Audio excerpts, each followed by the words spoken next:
আমরা খুব পরিষ্কারভাবে বলেছি জাতীয় নির্বাচন আগে হতে হবে, তারপর স্থানীয় সরকার নির্বাচন।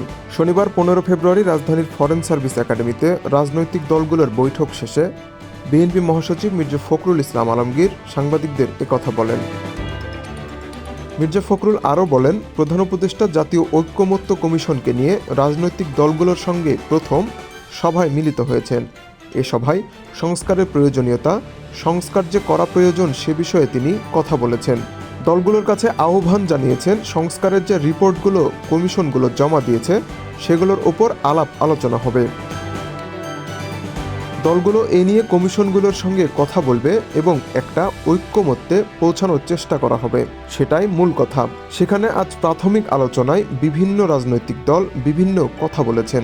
তিনি বলেন, আমরা আশা করব এ সংস্কারের ন্যূনতম যে ঐক্যমত্য তৈরি হবে সেটার ওপর ভিত্তি করে অতি দ্রুত জাতীয় নির্বাচন অনুষ্ঠিত হবে, সেটাই আমাদের প্রত্যাশা।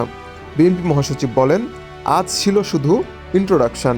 বিভিন্ন দল তাদের নিজস্ব মতামত দিয়েছে, পজিটিভ কনস্ট্রাকটিভ কিছু আলোচনা হয়নি। আজ পরিচিতির মতো একটা ব্যাপার ছিল।